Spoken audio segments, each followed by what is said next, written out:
मन पर नियंत्रण और इच्छाओं को शांत करना भगवान कृष्ण के मार्गदर्शन का मूल है। ध्यान और आत्मा अनुशासन जैसे अभ्यासों के माध्यम से विचारों और भावनाओं को नियंत्रित करके व्यक्ति स्थायी शांति प्राप्त कर सकता है और क्रोध व मोह के जाल से बच सकता है। भगवान कृष्ण जीवन की क्षणभंगुरता पर प्रकाश डालते हैं और हमें याद दिलाते हैं कि भौतिक लाभ या हानि के प्रति आसक्ति दुख का कारण बनती है।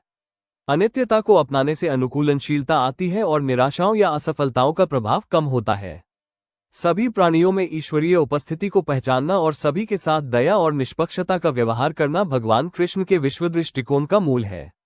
करुणा और क्षमा प्रतिकूल परिस्थितियों में भी सौहार्दपूर्ण संबंधों और सामाजिक कल्याण को बढ़ावा देते हैं। जीवन की परीक्षाओं को विकास के अवसर के रूप में देखा जाता है। भगवान कृष्ण आश्वस्त करते हैं कि सच्चा आध्यात्मिक प्रयास कभी व्यर्थ नहीं जाता और ईश्वर में विश्वास विपत्तियों को सहने और दुखों को आध्यात्मिक विकास में बदलने के लिए आवश्यक शक्ति प्रदान करता है। महाभारत में अर्जुन के सारथी के रूप में भगवान कृष्ण की भूमिका उनके मार्गदर्शन का एक सशक्त रूपक है। एक दिव्य नाविक की तरह भगवान कृष्ण जीवन के युद्ध क्षेत्र में आत्मा का मार्गदर्शन करते हैं, भ्रम और कठिनाई के समय स्पष्टता, ज्ञान और आश्वासन प्रदान करते हैं।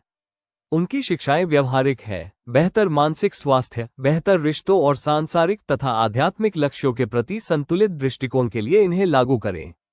जब कोई भगवान कृष्ण की अंतर्दृष्टि को अपनाता है, विरक्त कर्तव्य का अभ्यास करके, आंतरिक अनुशासन का विकास करके, भक्ति का पोषण करके और सभी में दिव्यता का दर्शन करके, जीवन की यात्रा कम बोझिल और अधिक सार्थक हो जाती है। संक्षेप में, भगवान कृष्ण एक सर्वकालिक प्रासंगिक मार्गदर्शक के रूप में खड़े हैं, जो हमें आध्यात्मिक विकास और दैनिक पूर्णता दोनों की ओर ले जाते हैं।